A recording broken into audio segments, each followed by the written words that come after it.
Welcome to Toffee View, your source for all things Everton. I'm Jerry. I am joined by Max and Terry. Gentlemen, we're feeling all right after the big win, yeah? Yeah, of course we are. Happy with it? Were either one of you able to actually go? Yep. Yep. And for some reason, I don't know Of course why, you did. my 3G worked at the game.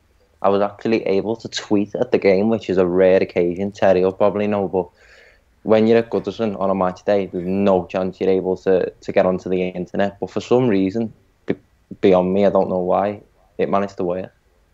Wow. I had to make the note of whatever seat that was and tried to buy that every game. There's one seat that does that then, and that must be it. I know. A black hole for signal.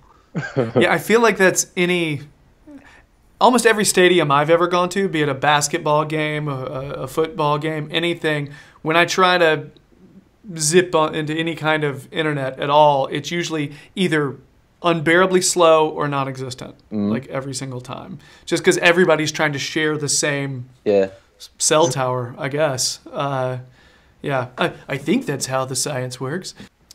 So let's go ahead and talk about the Southampton match. Terry, since you were the one who's been it's been longer since you've been on, so if you could talk about your man of the match and how you think things went.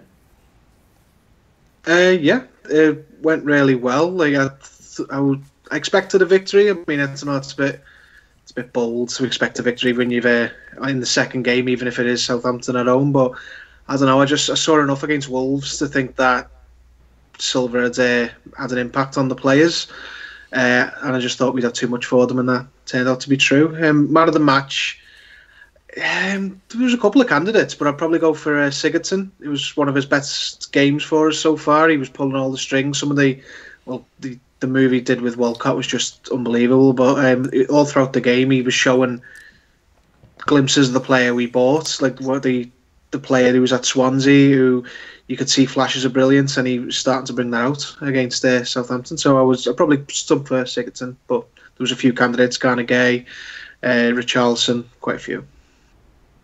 Max, same questions.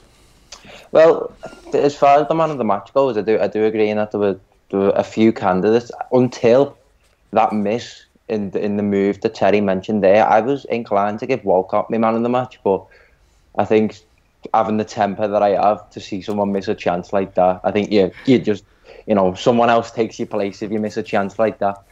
But yeah, the game was fantastic, most definitely for 45 minutes. I thought we were straight off the blocks, and we were the better team straight away. I know Southampton fans weren't confident coming into it. They haven't beat us at home since '97, but I think we boasted this confidence that we showed glimpses of at Wolves, and thankfully, with 11 men on the pitch, it was apparent that we were the better side, and fingers crossed going forward that can be the case in many other games than when we play sides that we should be beating. Yeah, you guys had mentioned it earlier. My man of the match was Ghana, just because I mean, Schneiderlin goes out and Davies comes in. Now, I still like Davies, and I don't think he gave the ball away very often this weekend. He didn't. I don't think he underperformed, but he doesn't bring the exact same things as Davies. And I felt like Ghana stepped up even more when Schneiderlin went out, and he just seemed like he was everywhere. It was awesome to see. I mean, I should be used to this, and it should, but because it's like an every game thing for him. But yeah, I just thought it was stunning the way he was like omnipresent. I didn't really have a whole lot of disappointing players for us. I think my biggest disappointment was the fact that we did give them some chances. There were some clean chances, and their goal was sort of laughable. How truly, truly open Ings was, and how so. My disappointment is the zonal marking that we haven't perfected yet. You guys a fan of the zonal marking, or do you think we should ditch it, or do you think it's going to work better when we got Mina and Zuma in there? Yeah, I think you've got it in one. I think it was Jamie Carragher who said after that game that zonal marking. Two things really. It works more when you've got big, strong players who can attack the ball in their zone, and that's something we didn't have on the pitch against Southampton, but something we probably will have on the pitch very soon. As you say, Mina and Zuma. And managers tend to like zonal marking a lot because they can train it. You can't really train man marking very much on the training ground because every team does a different routine. Every team you come up against has a different sort of way of taking set pieces, whereas zonal marking remains the same. So I've not got a problem with it. I understand why people do have a problem with it, but it'll get better. It'll get better. There'll be some pain when it comes to goals conceded with that at first, especially with the likes of Keane and Holgate at the back because they're smaller than Mina and Zuma, but I don't have a problem with it. I think it'll get better as time goes on.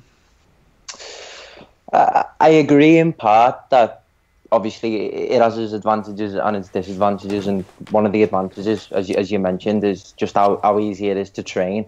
You know, you've got your areas in the box where you want to be in and around, and wherever the ball comes in and around, you know, that's your ball. I've just been writing an article on it then, and I think it could just be a matter of personnel, whether when the likes of Mina and Zuma come in, you know, it could be an issue that resolves itself with that. But in Keane's and Holgate's perspective, I think it just might just be a matter of drilling it more and more and more, because I think it's been a long-standing problem that's been here before last season almost, that we've just not been stronger defending balls that come into the box. Whether that's just taking another look over your shoulder, checking your surroundings. As you say, it's a matter of training. And yeah, going forward, as I said, Zuma and Mina might absolve that problem, but I am disappointed in it because it seemed to be us giving silly goals away from it. I definitely think it is a personnel thing though, because the last couple of years that the centre backs we've had, they've not been imposing strong centre backs. We've got Ashley Williams, Phil Jagielka. Ironically, Funes Murray physically was probably one of the better players for attacking the ball. It was when he had hold of the ball in possession that he was a problem. But obviously, Mina has been, you would hope, bought with that in mind, because if there's nothing else, he's a big, strong, like powerful centre half. So maybe that is something that Silver's identified as a problem. If he wants to play this way, he needs players like that. Yeah.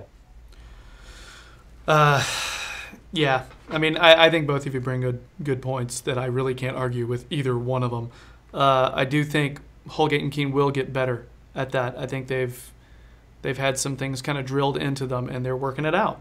I think both of them played great games too, for the most part. I guess it's just upsetting when it feels like the system let you down rather than one player let a man slip. It was literally like they just let him chill right there in the middle. No, and I get it. You didn't expect it to get there, but still, it's a frustrating goal. That's what I think we need to work on as a team more, is cutting down on these silly opportunities the other teams have gotten.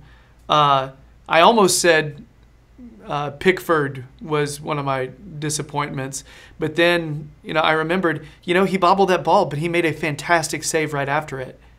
He got a hand on that to deflect it onto the woodwork. And so you make up for your mistake. Cool. I can't really complain a lot if you can manage to do that. That was a great save. Saved his own blushes, really. And just on the defence as well, I know we mentioned, and the way you said Ings just seemed to be just lurking about with no one around them. It didn't go in directly from the corner. It was a little deflection, wasn't it? It was the second ball, and in your own box, that close to your own goal mouth, any second ball, it should be the defences.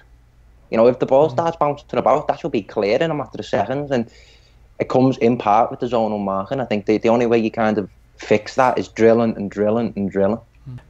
A scale from 1 to 10, how ridiculous is the Pickford possible red card conversation? I think it's ridiculous because he doesn't have any time to pull his foot out of there, and Ings continues to run.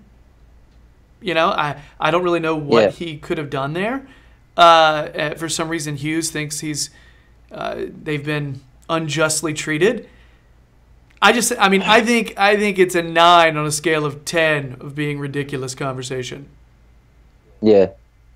Yeah, I mean, let's just honestly, it's just Mark Hughes all over. He's just a miserable, moaning idiot. And I'm sorry, they both running for a loose ball. The keeper clearly gets there first, and then Danny Ings jumps with his back to the player and the ball, so he's out of control. That's like running into somebody's fist. Did you punch them? No, they ran into my fist. So it's a non-starter. It's just Mark Hughes had set his team up to foul Everton all day anyway, and then has the audacity to come out after the game and complain that a player should have been sent off against one of his players. Yeah, definitely. And now you've mentioned that, that was something that we were making notes of during the game, just how dirty Southampton were. Yeah. I think that midfield partnership, Lamina and Romeo, yeah. You're gonna take a kicking against that midfield, and for Hughes to come out and say that in his post-match interview, it's just a bit laughable. The way he was mentioning how Pickford's foot was raised, and the points that Terry raised there. It was a 50-50 ball. Pickford got there first, and he was clearing. But one of the points that get raised that was mentioned, that it gets mentioned when it comes to like 50-50s on the ground as well. The follow through. You can't help follow through at times. If that's the position of your leg clearing the ball, you're going to maintain that position in the air. Even when the ball sails away, you can't automatically adjust your body positioning to go straight standing up still in the middle of the air. And it's a game of football. You take a bit of a battering. It's just the way it is. Plus, if he doesn't jump into the air with his back to the opposition player, then he doesn't get touched by the follow through. He basically, they spoke about this a lot with penalties last year. It's whoever initiates the contact. If a player runs into an outstretched leg, that player has initiated the contact. It's just a non-starter. It's not a sending off. It's a bit of a tasty sort of gash across the back of his or scratch across the back of it off his back, bottom of his back. But I'm sorry, no, it's not a sending off. He's jumped into Pickford's foot as he's cleared the ball, top and bottom of it. Yeah, Southampton really lucky to finish with 11. I could have seen a second yellow many times. All right, it was. Yeah. I mean, it's cool that these teams feel like they have to foul us like that to be competitive. But even regardless, past that, it should not have been 2-1. I feel like we should have won by more. Not to sit there and be some cocky jerk. I'm never going to be a cocky jerk about Everton because that's just not the way we're built. But still, I think the play on the field merited a larger victory. Just saying. Yeah, definitely in the first half. Ings is a little idiot anyway, who was giving it all that with Coleman last year in the derby, big hard man, but now he's on his back. Like, so chat, get banged, idiot. I think the game was quite good because it showed the first half is where Silva wants to go, and the second half is where he's coming from. So it's quite a good acid test game where you can see like some of the problems that's still there, and then some of the things that Silva's trying to put in place, like the good football, the interplay with the forwards. But then obviously the second half, you see some of the bad habits creeping out, like the silly defending. But hopefully he'll get there. Yeah. All right. Overall, I guess we're happy, guys. I feel good. I feel really, really optimistic. I felt good after watching Everton play on Saturday. That was awesome. I was just literally the whole rest of the weekend just floating. The teams I normally support all won. It was nice. It's a good day. Yeah. Nice. So I guess that's it for our Southampton reaction. So if you are digging our videos, please subscribe. We are getting close to 1,100 subs, which is just, thank you. Just saying. You're awesome. Please, you can check out Max on. He's got some analysis on the Toffee Blues website. You can find him showing up randomly on Talk Sport. Recently on the Canary and Blue podcast. He's been around lately, people. All right. Everywhere you look, there's Max. Also, you'll be able to check out Terry on the Liverpool Echo fan jury. So everybody, Sure. for us, bye.